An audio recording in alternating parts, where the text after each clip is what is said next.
7 a.m. Doorbell rings like a fire alarm. I stumble to the door expecting maybe a package delivery. Instead, two sheriff's deputies with clipboards, ready to serve me papers for, get this, parking my work truck in my own driveway. "Sir, we have an HOA violation notice requiring immediate..." Then my wife Sarah steps out behind me, full police uniform, Detective Lieutenant bars gleaming, steam rising from her coffee mug, mixing with the smell of fresh motor oil from my garage. Dead silence. You could hear the dew dripping off their patrol car windshield. The deputies looked like they'd rather be anywhere else on earth. One actually stepped backward on our gravel driveway crunch, suddenly realizing they're serving an HOA complaint to a detective's house. 6 months of pure harassment had led to this moment.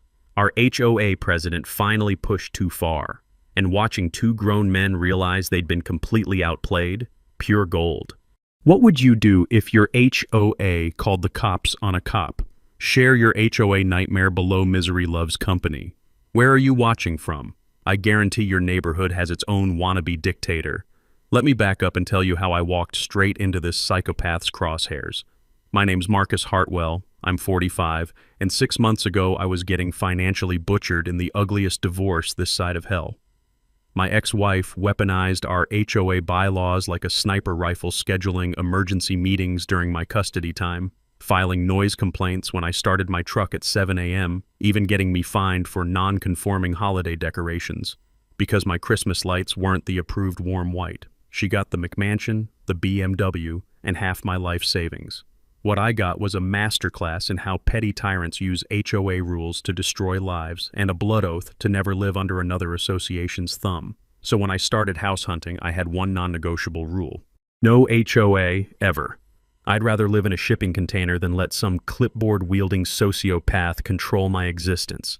That's how I found 1847 Millfield Road, a century-old farmhouse on 2.3 acres that had been in the same Polish family since World War II ended. The realtor mentioned it bordered some development called Stonegate Estates, but my property predated their HOA by 80 years and sat completely outside their jurisdiction. Perfect. I paid cash, moved in my tools, and thought I'd finally escaped suburban hell. The house had sole wooden floors that groaned like old bones, a workshop that reeked of honest work and motor oil, and a front porch where you could drink beer at noon without some architectural review board timing your grass growth. Stonegate Estates looked like someone had copy-pasted the same soulless design across 40 lots. McMansions in shades of bureaucratic beige with lawns so aggressively perfect they probably violated several laws of nature. The previous owners, the Kowalski family, had lived here peacefully for 50 years. According to Pete Garrison, who runs the hardware store and knows everyone's dirty secrets, they'd never had problems with HOA folks. Of course, that was before Hurricane Delilah made landfall, Pete warned me while mixing paint. That woman's got a black belt in making people disappear from neighborhoods. Delilah Vance had moved into Stonegate 6 months earlier and immediately launched a scorched earth campaign for HOA president, promising to eliminate non-conforming eyesores threatening our property values and family-oriented lifestyle. Her election flyers, which somehow infiltrated my mailbox like biological warfare, featured dramatic before and after photos of neighbors' yards with blood-red X's marking violations. Day job, insurance company middle management, specializing in claim denials and dream crushing. But her true calling was neighborhood dictator, complete with daily compliance patrols in her black Lexus, photographing everything with the obsessive dedication of a stalker building a case file. 3 weeks after moving in, I'm under my truck changing oil when I hear stilettos clicking on gravel like an execution countdown. Up walks Delilah, clutching a folder thick enough to stop bullets, wearing a smile that could give children nightmares. "Welcome to our community," she announced, shoving what she called a mandatory compliance orientation package at my oil-stained hands. Inside, HOA bylaws thicker than a Stephen King novel, annual dues demanding $850, and forms requiring pre-approval for everything from mailbox colors to the height of your damn grass. I wiped grease off my hands, genuinely confused. "Ma'am, wrong house. I'm not in your HOA." Her smile didn't just crack, it shattered like safety glass. Her left eye developed this predatory twitch, and for a split second I saw something genuinely unhinged flicker across her face. The kind of look that probably preceded several missing persons reports. "That's impossible," she hissed through clenched teeth, whipping out a hand-drawn map that looked like a preschooler's fever dream. You're clearly within our boundaries. I retrieved my actual survey documents' official papers with more stamps than a government conspiracy. See this line? Your development ends there. My property starts 15 feet east and has since 1943. Delilah stared at those documents like I'd just disproven her entire reality. Then she looked up at me with the kind of smile that serial killers probably practice in prison mirrors. We'll see about that, she whispered, and I swear the temperature dropped 10 degrees. I should have called the cops right then. 2 weeks after the truck incident, Brenda discovered her new favorite weapon, city bureaucracy. Apparently, she'd been doing some detective work and found out I occasionally fixed cars for neighbors in my garage. Helping folks out, replacing brake pads for the teacher down the street, changing oil for the single mom next door. Basic community stuff that's been happening in American neighborhoods since cars were invented. But Brenda saw dollar signs and zoning violations dancing in her head like sugar plums at Christmas. She filed a complaint with the city claiming I was running an illegal home-based business without proper permits. The official letter demanded immediate inspection of my garage for commercial zoning violations and threatened daily $200 fines until all commercial activity ceased permanently. I'll give her credit. The woman had done her homework like a grad student cramming for finals. She'd researched city codes, found every potential loophole, and weaponized municipal regulations with surgical precision. My countermove was simple: fight bureaucracy with better bureaucracy. Back in the Navy, I'd learned that every regulation has another regulation that trumps it. You just need to find the right one.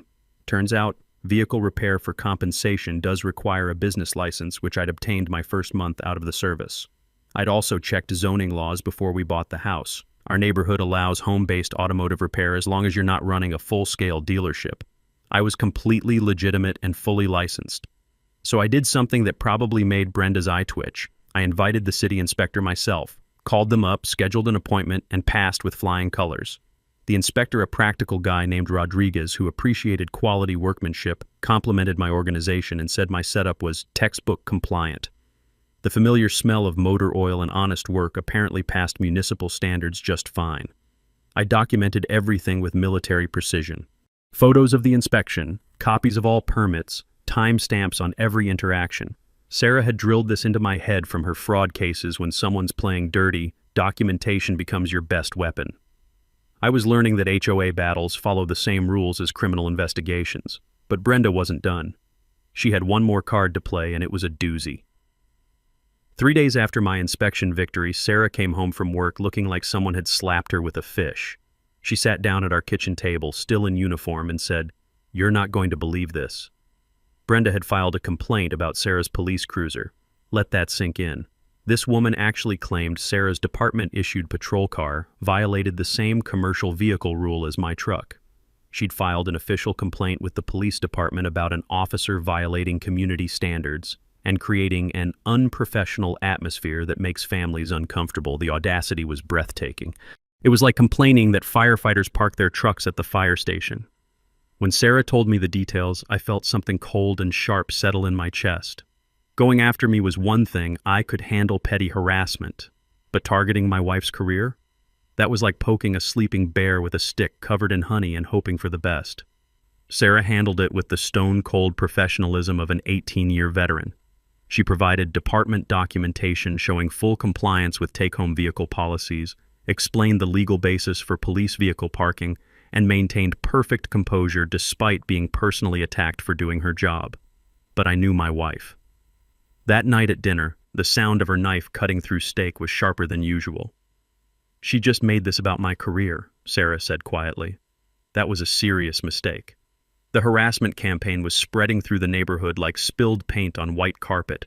Frank, our 73-year-old neighbor and Korean War vet, shuffled over the next morning with his coffee mug, looking more troubled than I'd ever seen him. His weathered hands gripped the ceramic handle like it was keeping him anchored. "Marcus, that Whitmore woman came by yesterday with a measuring tape. Says my fence is 2 inches too tall and needs to be lowered immediately." The fence had been standing since the neighborhood was built, approved by every inspection for 15 years. 2 inches, on a veteran's property. Then Jessica stopped by while pushing her toddler in a stroller, dark circles under her eyes telling the story of another sleepless night. She works the graveyard shift as a nurse, catches sleep when she can, does her best raising a kid alone. I got a violation for leaving my stroller on the porch overnight, she said, voice trembling. Brenda called it unsightly storage that violated aesthetic guidelines. A stroller. For protecting her child's ride from the weather. Sarah had been taking notes during these conversations, her detective training kicking in automatically. That evening, she spread the paperwork across our dining table like she was working a case. Look at this pattern, she said, pointing to dates and violations. I've seen this before in discrimination cases. Some people get cited for everything. Others get complete free passes. She was right. From her fraud investigations, Sarah knew that selective enforcement could void an authority's right to enforce rules entirely. Courts don't like arbitrary punishment, especially when it follows suspicious patterns. The metallic snap of Brenda's measuring tape had become our neighborhood's soundtrack, echoing off driveways like a mechanical heartbeat of harassment. But we were done playing defense. Time to go on the offensive. Brenda's next move came straight out of the modern suburban warfare playbook, social media assassination. She created a Facebook group called Willowbrook Community Standards and started posting photos of our property with passive-aggressive captions that would make a middle school mean girl proud. Some neighbors think rules don't apply to them, appeared under a photo of my perfectly compliant work truck. Another post showed our house with the caption, "When property values become negotiable," followed by 3 crying, laughing emojis. The woman was rallying her supporters with fear tactics about declining home values, painting us as the neighborhood troublemakers, who were somehow single-handedly destroying everyone's investment. The smell of desperation was stronger than the industrial-strength vanilla candles she probably had burning while typing these posts. But here's the thing about trying to shame a Navy veteran and a police detective on social media. We don't intimidate easily. I joined the group and started posting my own content. Time-stamped photos of my compliant property, documentation of my business license, even a shot of the city inspector's approval letter. When she posted about my excessive grass height, I responded with a photo of my grass next to a ruler showing 2.3 inches well within HOA guidelines, along with the caption, "Apparently my grass is too tall at 2.3 inches. Breaking out the nail scissors. Anyone know where to buy grass-specific tiny scissors?" The community response was mixed, but humor has a way of diffusing tension that righteous indignation can't match. Then things took a darker turn. Anonymous letters started appearing in neighbors' mailboxes. Not the usual HOA violation notices, but unsigned notes about declining property values and unwelcome elements in the neighborhood. These letters specifically mentioned commercial vehicle eyesores and suggested that increased police presence was making families feel unsafe. The language was subtle but unmistakable to anyone who'd been paying attention. These weren't complaints about actual rule violations. They were dog whistles about changing neighborhood character. Sarah read one of these letters with the cold focus she usually reserved for interrogating suspects. Her 20 years in law enforcement had taught her to recognize coded language when she saw it. "This is harassment with a side of discrimination," she said, photographing the letter with her phone. "And I'm pretty sure I know who's behind it." The paper matched the HOA's official stationery. The printer spacing and font alignment were identical to previous violation notices. Sarah filed an informal incident report for potential harassment patterns, though she kept it separate from our personal situation to avoid conflicts of interest. But Brenda wasn't finished playing dirty tricks. Her next escalation was brilliant in its pettiness. She fast-tracked a new rule through the architectural committee requiring prior approval for any exterior modifications. Then she retroactively applied it to my security cameras and workbench, demanding removal within 48 hours or face daily $100 fines. The timing was surgical. She'd bypassed the usual homeowner notification process, skipped the required comment period, and tried to create an emergency situation that would force immediate compliance. But I'd been doing my homework too. During my military service, I'd learned that every regulation has counter-regulations, and bureaucracy can be a two-edged sword. The HOA bylaws clearly stated that rule changes require 30-day advance notice to all homeowners. New rules cannot be applied retroactively to existing, compliant installations, and emergency rule changes can only address immediate safety hazards, not aesthetic preferences. Brenda had overplayed her hand, and Sarah's investigative instincts were picking up the scent of something bigger than petty neighbor disputes. The community was starting to fracture along predictable lines. Brenda's inner circle, mostly retirees worried about property values, supported her increasingly aggressive enforcement. But working families, military veterans, and younger parents were beginning to see the pattern of selective harassment. Frank mentioned that he'd received 3 violation notices in 2 weeks after decades of perfect compliance. Jessica discovered that her nursing schedule violated quiet hours when she left for work at 6 a.m., but the construction crew renovating the McMansion 3 streets over could start jackhammering at 7 a.m. without any complaints. The pool area became a battlefield of awkward encounters. Grocery store runs turned into strategic missions to avoid confrontation. Even Emma noticed the tension, asking why some of her friends' parents suddenly seemed uncomfortable around us at school events. Sarah was documenting everything with the methodical precision of a fraud investigation: dates, times, selective enforcement patterns, and the growing list of neighbors facing similar harassment. Her detective training had taught her that individual incidents might look random, but patterns reveal intent.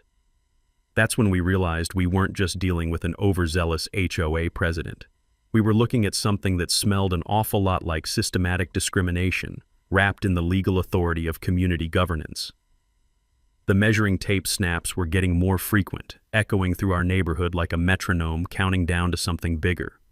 Brenda was escalating because she felt her authority being challenged, but she was also revealing the true scope of her operation. Sarah looked up from her growing file of documentation and said, "Marcus, I think we need to start thinking of this less like a neighbor dispute and more like a criminal investigation." That's when I knew Brenda had made her biggest mistake yet.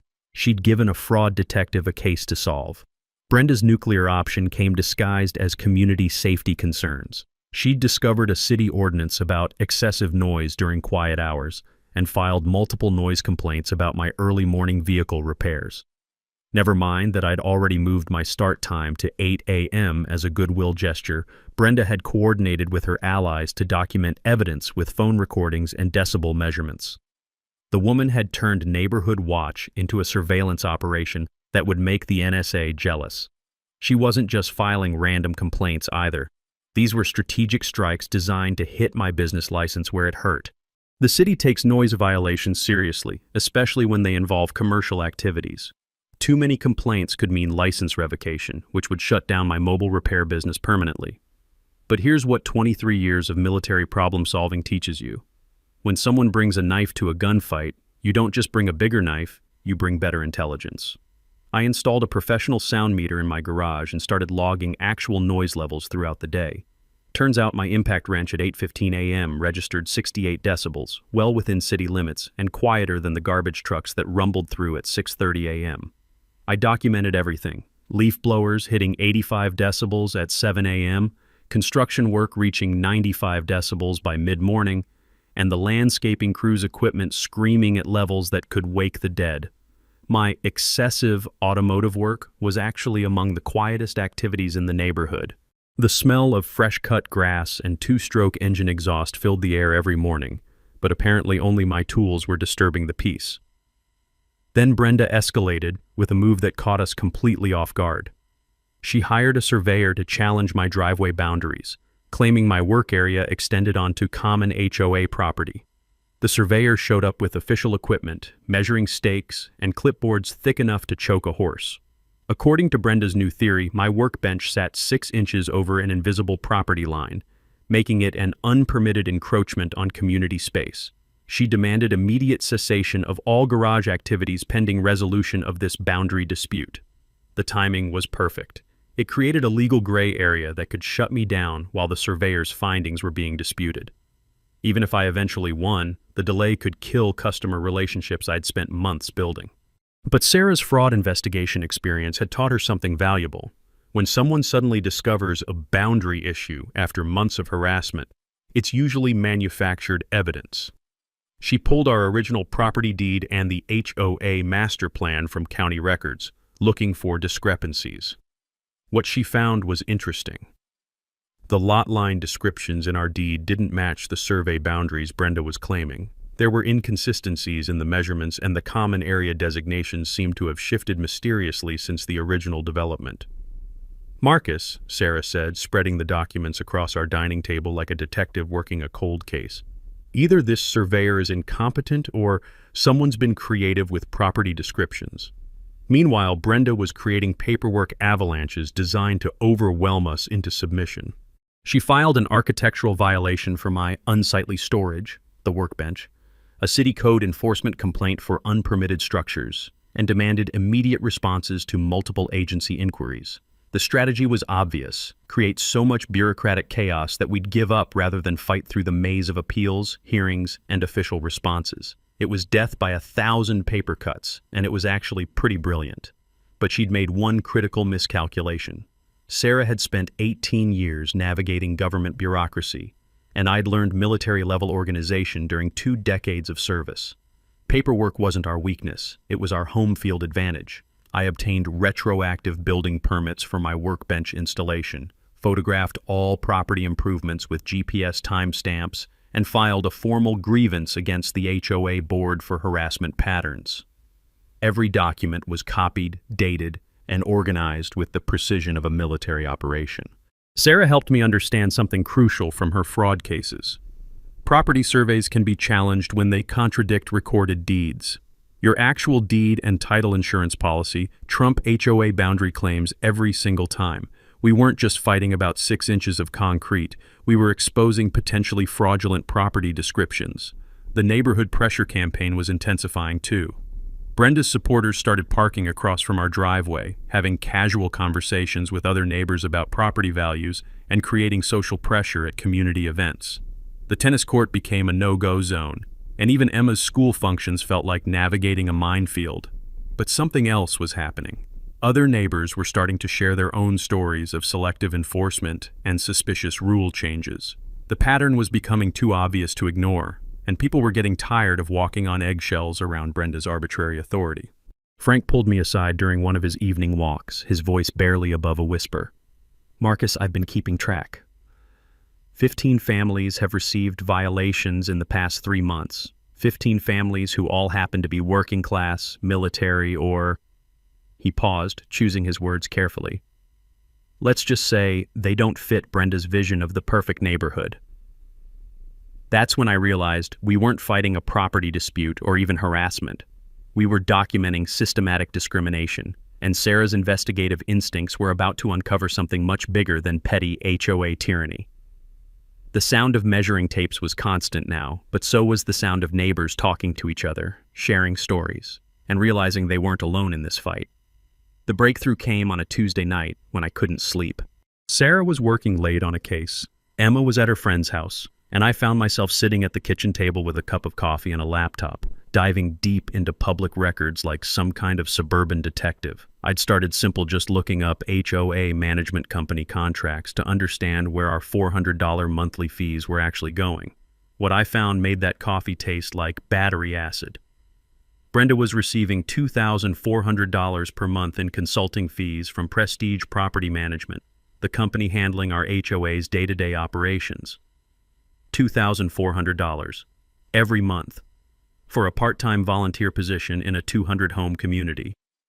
But it got worse. Cross-referencing the neighborhood improvement projects over the past 3 years, I discovered that 85% of HOA contracts went to Whitmore Construction, owned by Brenda's brother-in-law Derek. Pool maintenance, landscaping, snow removal, even the community mailbox repairs. All Derek, all overpriced, all approved without competitive bidding. When Sarah got home at midnight, I had documents spread across our dining table like a crime scene investigation. Her detective instincts kicked in immediately. "Show me the pattern," she said, settling into the chair across from me with her own cup of coffee. The pattern was beautiful in its corruption. HOA reserve funds should have contained around $400,000 based on 3 years of fees collected from 200 homes. Current balance, according to the most recent financial statement, $47,000. No explanation for the missing $353,000. Sarah pulled up her laptop and started cross-referencing contract dates with board meeting minutes. "Look at this," she said, pointing to a series of entries. "Emergency repairs, emergency landscaping, emergency snow removal, all approved without homeowner input, all going to the same contractor, all marked up by 40% over market rates. The management company contracts showed systematic overcharging on every service. What should have cost $15,000 for annual landscaping was billed at $21,000. Pool maintenance that ran $8,000 in comparable communities was costing us $12,500. Even trash collection was inflated. But here's what really caught Sarah's attention. Brenda's consulting payments had started the same month she'd pushed through new rules allowing the board to approve contracts under $25,000 without homeowner notification. Every single inflated contract came in at $24,900 or less. This isn't just corruption, Sarah said, her voice carrying the cold certainty of 18 years investigating financial crimes. This is organized fraud with a paper trail that leads straight back to systematic theft.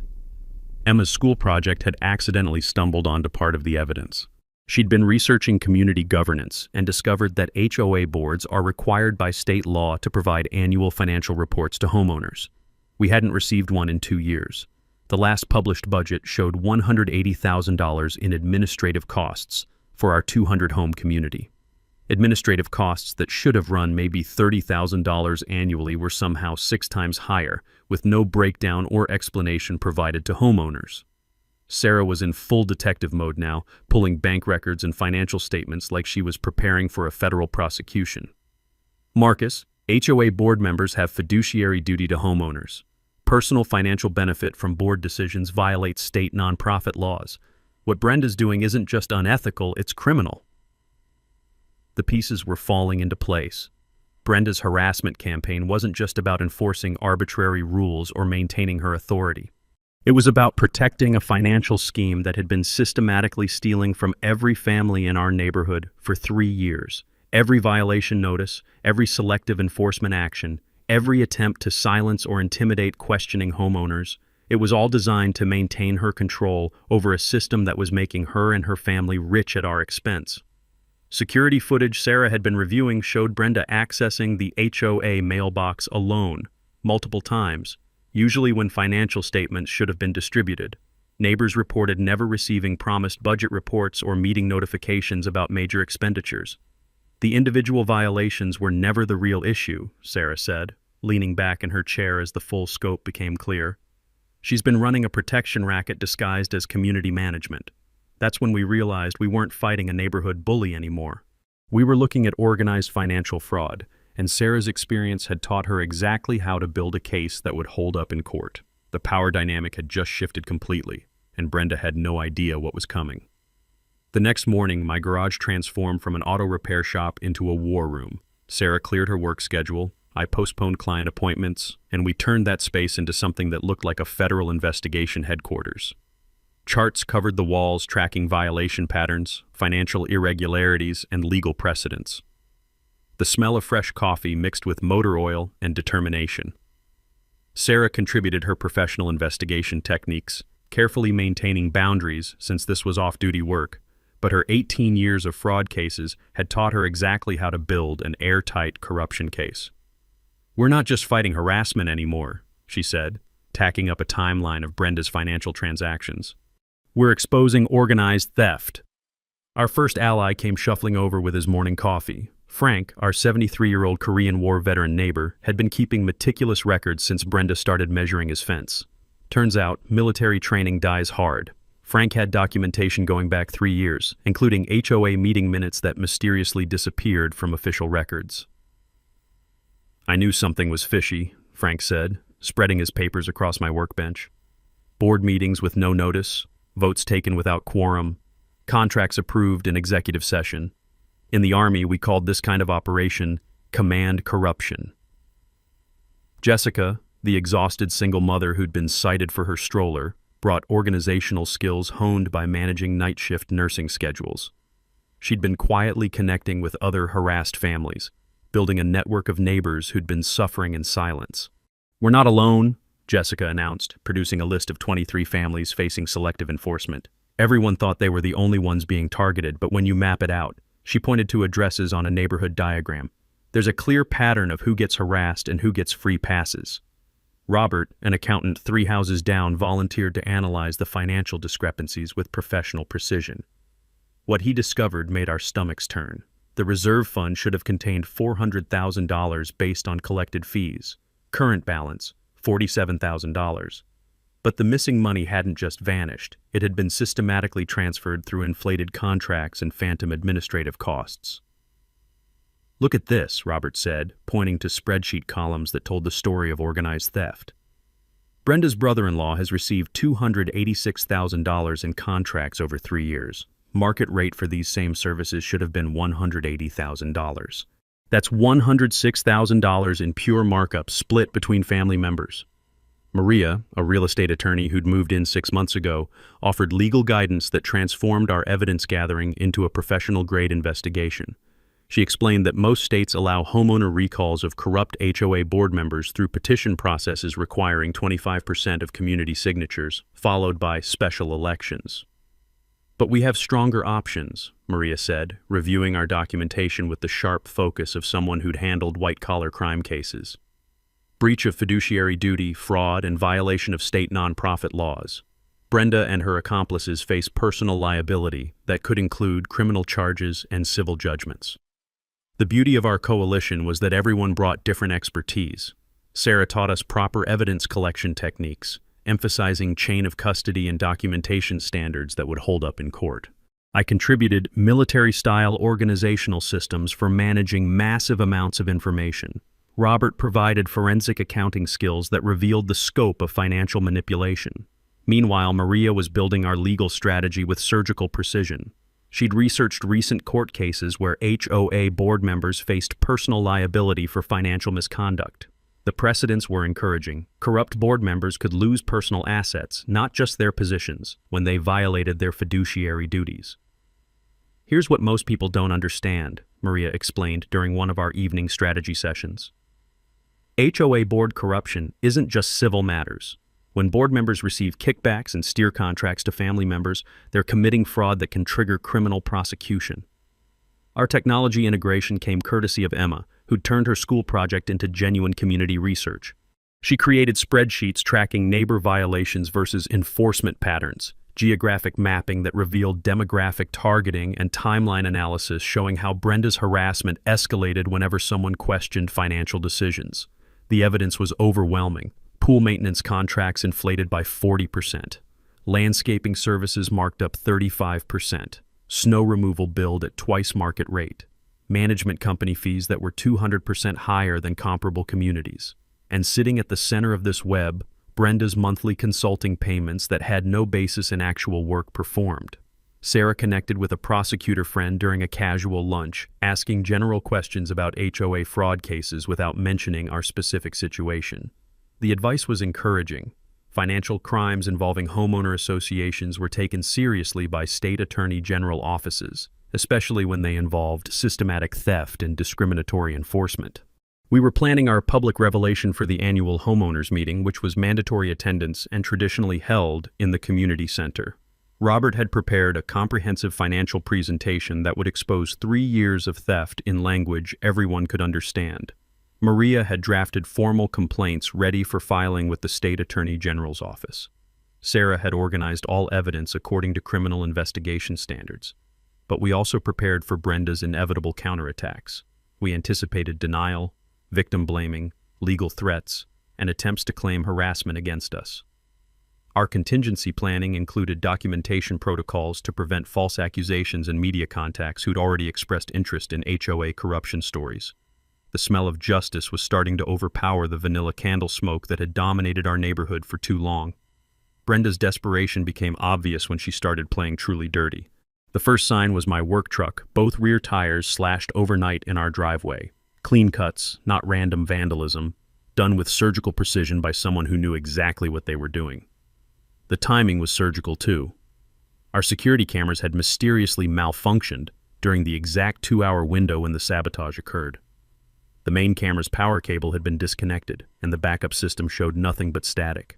Someone with intimate knowledge of our security setup had planned this attack. I discovered the damage at 6 a.m. when I went to load tools for a morning appointment. The hiss of escaping air mixed with the smell of rubber and my own rising anger. $200 in tire replacement, a missed appointment, and a clear message, back down or face escalation. But here's what Brenda didn't understand about military training. Sabotage just makes us more determined.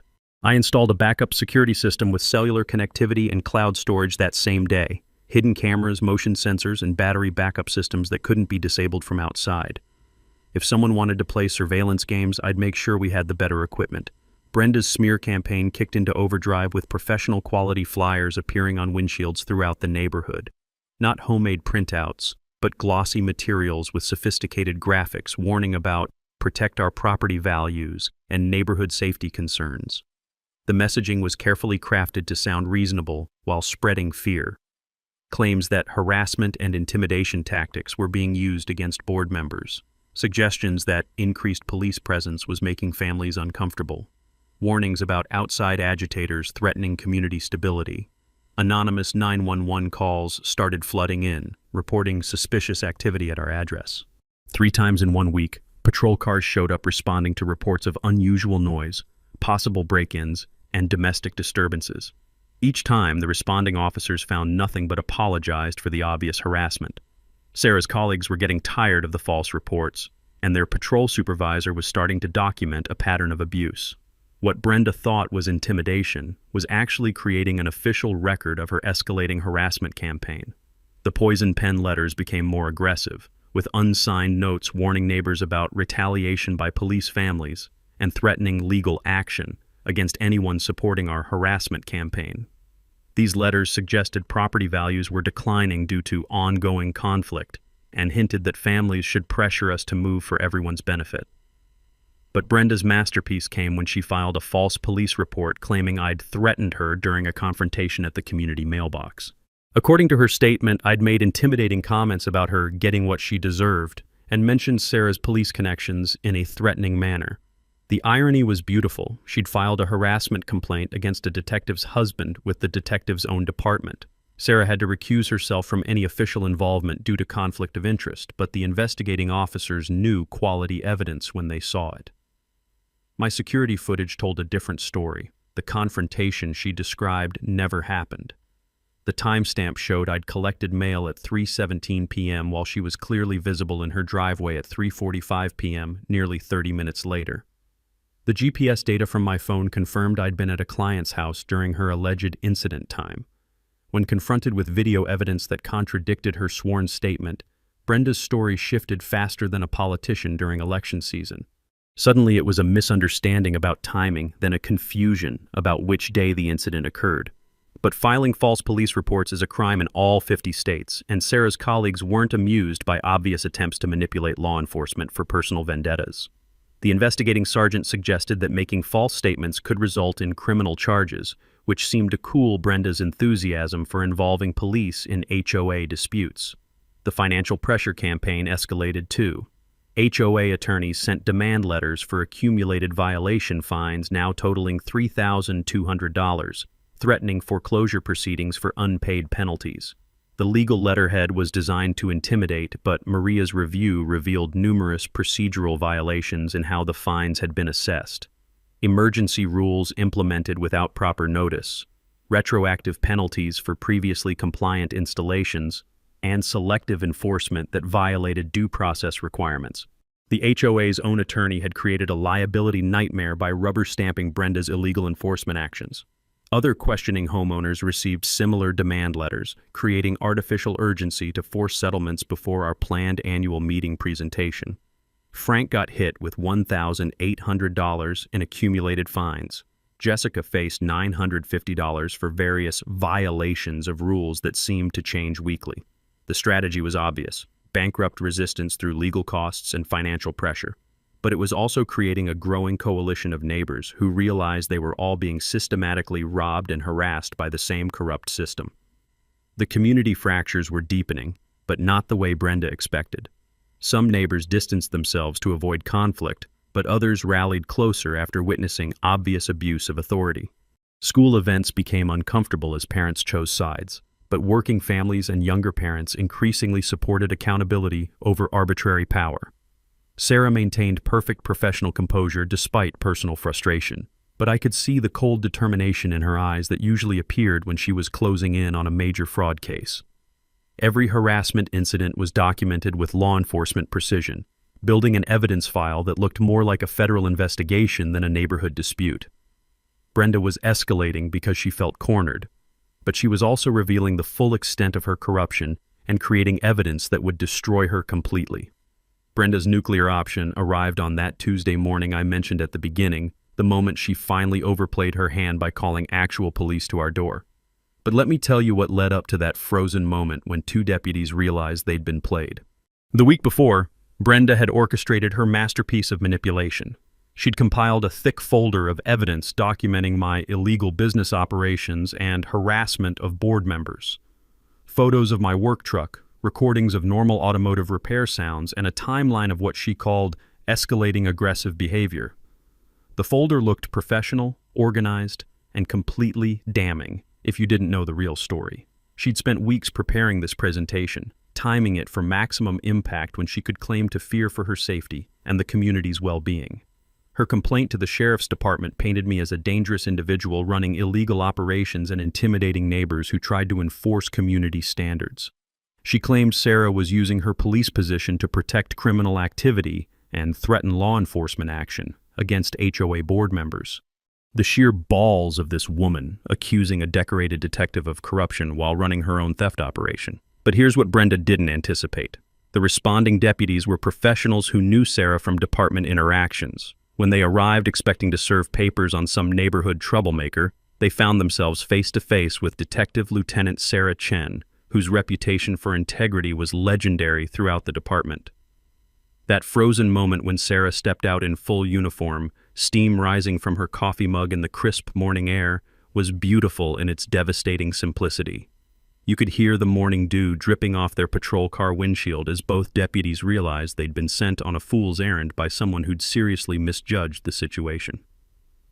"Ma'am," one deputy said, his voice carrying the careful respect reserved for senior officers, "we have a complaint about HOA violations and possible harassment. We weren't aware this was your residence."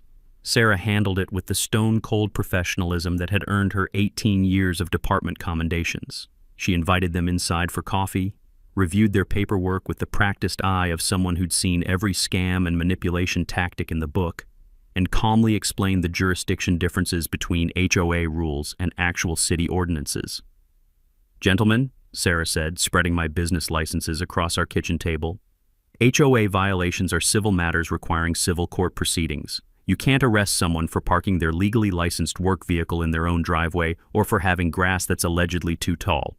She provided documentation showing my business compliance, noise level measurements proving I operated within city limits, and evidence of the systematic harassment campaign we'd been documenting for months. The deputies left with a clear understanding of who was actually causing problems in our neighborhood. The backfire effect was immediate and spectacular. Word spread through the neighborhood faster than gossip at a church potluck. Brenda called the cops on the cops became the story everyone was talking about, and her credibility evaporated like morning mist. Social media buzzed with commentary about HOA overreach and abuse of police resources. Emma's classmate's parent, who worked for the local newspaper, caught wind of the story and requested interviews. HOA board president calls police on detective's family made for compelling headlines that put Brenda in an extremely uncomfortable spotlight. The media attention forced Brenda into defensive mode for the first time since this whole mess started. Suddenly, she was explaining her actions to reporters instead of controlling the narrative through her Facebook group and whisper campaigns. Our security footage captured the entire police visit, providing undeniable documentation of the harassment escalation. Audio recording legal in our state preserved Brenda's accusations and the deputy's professional handling of an obvious manipulation attempt. The contrast was striking. Calm homeowners providing documentation and evidence versus an agitated HOA president making wild accusations that couldn't withstand basic scrutiny. The community rallying point was unmistakable. Neighbors who'd been fence-sitting suddenly witnessed obvious police misuse attempts and realized how far Brenda was willing to go to maintain control. Other harassment victims emerged from the shadows with similar stories of escalating intimidation. Frank organized an informal gathering at the community center, where 23 families shared experiences of selective enforcement, financial irregularities, and systematic harassment. The pattern was undeniable when viewed collectively, and the annual homeowners meeting attendance was approaching record levels. Maria advised us that harassment lawsuits were definitely viable given the documented escalation pattern. Civil rights violations were possible due to discriminatory enforcement targeting working-class families and veterans. False police report charges could apply to Brenda's complaint, though Sarah's department would handle that carefully to avoid appearance of retaliation. Our financial investigation was complete, with Robert's forensic accounting revealing $347,000 in questionable expenditures over 3 years. The state attorney general complaint was prepared with supporting documentation that would make federal prosecutors jealous. But the most important outcome was psychological. Brenda had revealed her desperation by involving law enforcement in civil disputes, showing the community that she'd lost control and was grasping for any authority that might restore her power. The annual meeting was 2 weeks away, and our coalition was ready. We had the evidence, the community support, and the legal framework to expose 3 years of systematic corruption. More importantly, we had the moral authority that comes from being obviously right in a fight against obvious corruption. Brenda's last-ditch attempt to silence us through police intimidation had backfired completely, transforming us from neighborhood complainers into sympathetic victims of obvious abuse of power. The measuring tape symphony was about to reach its final crescendo. The community center had never seen anything like it. 180 homeowners, 90% of our neighborhood, packed into a space designed for maybe half that number. Folding chairs lined the walls, people stood in the back, and the air buzzed with anticipation that you could practically taste. Local reporter Janet Morrison sat in the front row with her photographer, notepad ready. Maria had positioned herself strategically with recording equipment, both as our legal counsel and as a homeowner documenting potential evidence. The smell of nervous energy mixed with industrial coffee and the faint vanilla scent that seemed to follow Brenda everywhere. Brenda attempted to control the chaos from her usual position behind the board table, but her confident facade was cracking like cheap paint in summer heat. She'd clearly expected the usual dozen attendees who normally showed up to these mandatory meetings, not a packed house ready for revolution. "This meeting will follow standard procedures," Brenda announced, her voice slightly higher than usual. "Individual speaking time is limited to 2 minutes per person and will address only items on the official agenda." But Robert stood up before she could continue, his accountant's precision cutting through her attempt at crowd control. "Point of order. State law requires financial disclosure at annual meetings. We haven't received financial statements in 2 years, which violates statutory requirements." Brenda's face flushed pink. "Financial matters will be addressed under new business." "No," Maria interrupted, rising with the authority of someone who'd handled corporate fraud cases. "Financial disclosure is mandatory, not optional. This meeting cannot proceed legally without providing required documentation to homeowners." The room erupted in murmurs and shifting chairs. Brenda was losing control of her own meeting before it officially started, and everyone could see the panic in her eyes. "I requested the floor under old business to address systematic harassment and selective enforcement." Brenda tried limiting my time, but the crowd wasn't having it. Someone shouted, "Let him speak," and others picked up the call until she had no choice but to yield. I presented our timeline methodically, like briefing military command on a mission-critical situation. Photos of selective enforcement, documentation of harassment escalation, evidence of discriminatory targeting.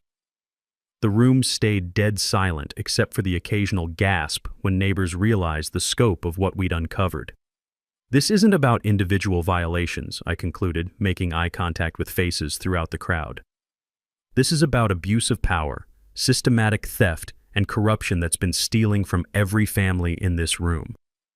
Then Robert dropped the financial bombshell. His presentation was devastating in its simplicity. Charts showing reserve fund depletion, contract analysis revealing systematic overcharging, documentation of kickback schemes that had drained nearly $350,000 from community funds over 3 years. "Your HOA fees were supposed to maintain this community," Robert said, his voice carrying across the packed room. "Instead, they've been financing a family business operation that's made Brenda Whitmore and her relatives rich at your expense." The silence was deafening. You could hear someone's coffee cup clinking against a saucer in the back row. Sarah spoke next, carefully identifying herself as a homeowner rather than a police officer, explaining the legal implications of board member conflicts of interest and systematic financial misconduct. Her 18 years of fraud investigation experience made every word carry weight that crushed Brenda's remaining credibility. "What we're looking at," Sarah said with clinical precision, "meets the legal definition of organized fraud, breach of fiduciary duty, and violation of state nonprofit laws." Jessica presented the petition signed by 89 homeowners demanding immediate board recall. Frank read names of 23 families subjected to selective enforcement, while others received free passes for identical violations. Emma presented her demographic analysis showing clear targeting patterns that looked suspiciously like discrimination. The community voice was overwhelming, unstoppable, and absolutely damning. Brenda's desperate defense crumbled in real time. She denied accusations while being confronted with documented evidence, claimed ignorance of financial irregularities while receiving monthly consulting payments, and threatened legal action against slanderous accusations that were backed by bank records and contracts. "This is a coordinated attack by disgruntled troublemakers," she said, her voice cracking under pressure. "These people have been harassing board members and disrupting community harmony." That's when Maria delivered the mic drop moment. She stood slowly, holding a thick folder that contained our state attorney general complaint, and said in a voice that carried to every corner of the room, "Mrs. Whitmore, this folder contains evidence of criminal fraud and breach of fiduciary duty. Your board members can resign tonight and cooperate with authorities, or they can face criminal charges and personal liability for financial misconduct." The silence that followed was complete. No coffee cups clinking, no papers rustling, no one even breathing audibly. "Your choice," Maria continued, "but this complaint gets filed tomorrow morning regardless. The only question is whether you face charges as cooperative witnesses or criminal defendants." Brenda's face went from pink to white to gray in the span of 10 seconds. The other board members were already looking for exits, literally and figuratively, realizing they'd been accessories to systematic theft. The voting was swift and brutal. 156 to 12 to remove the entire board, unanimous approval for financial audit, 167 to 1 to pursue criminal charges against Brenda and her accomplices. Justice served with a side of public humiliation, exactly as ordered. Justice moved faster than anyone expected. Within 30 days, the state attorney general launched a formal investigation that made federal fraud cases look casual. Brenda faced criminal charges for breach of fiduciary duty, conspiracy to commit fraud, and theft of community funds. Her brother-in-law's construction company was barred from all HOA work statewide, and their personal assets were frozen pending restitution hearings. The civil lawsuit filed by our homeowners association recovered $278,000 in stolen funds, plus penalties and interest that brought the total settlement to nearly $400,000.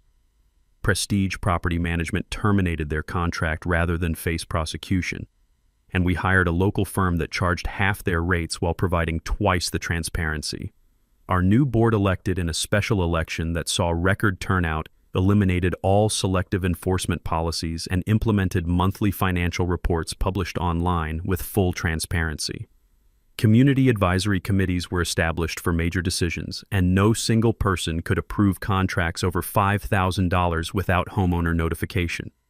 The personal vindication felt incredible, but the community healing was even better. All previous violation notices were rescinded and fines refunded with interest. Frank's fence stayed exactly where it was. Jessica's stroller found permanent residence on her porch without fear of citation, and my work truck earned a designated parking spot that became a neighborhood landmark. I was elected HOA president in a unanimous vote, which felt surreal considering I'd started this journey just trying to park my truck in my own driveway. Sarah became our financial oversight officer, using her fraud investigation skills to ensure community funds were protected and properly managed. The ripple effects extended far beyond Willowbrook Estates.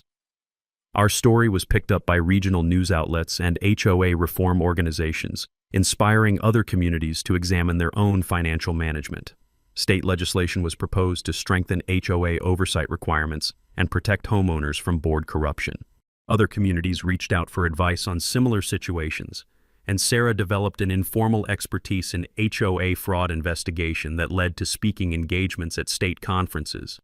We became inadvertent advocates for community governance reform, helping families fight corruption they'd previously suffered in silence. Emma received the first annual Willowbrook Community Scholarship, established with recovered funds to support local students pursuing public service careers. Her school project documenting our HOA reform became the template for a statewide civic engagement curriculum. Our sweet kid who'd believed in fairness had helped create a system that actually delivered it. The recovered funds transformed our community in ways Brenda's corruption never could. We established a genuine community garden on previously unused common area, organized annual festivals that brought neighbors together for celebration instead of conflict, and created a neighborhood watch program focused on helping elderly residents rather than measuring grass height.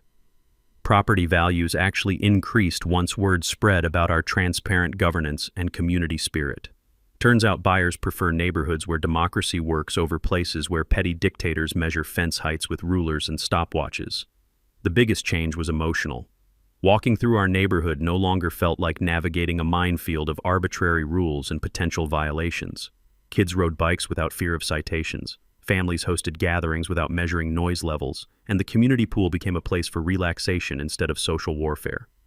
Frank's morning walks resumed their leisurely pace, no longer interrupted by measuring tape symphonies. Jessica's nursing schedule was respected as essential community service rather than noise violation. The vanilla candle smell that had dominated Brenda's reign was replaced by the honest sense of barbecue grills, fresh flowers, and children playing outdoors. For anyone facing similar HOA nightmares, remember that knowledge truly is power, documentation provides protection, and communities are always stronger when they stand together against corruption. Your HOA board works for you. If they're stealing, lying, or discriminating, you absolutely can fire them and hold them accountable. Most importantly, don't let petty tyrants convince you that fighting back isn't worth the effort.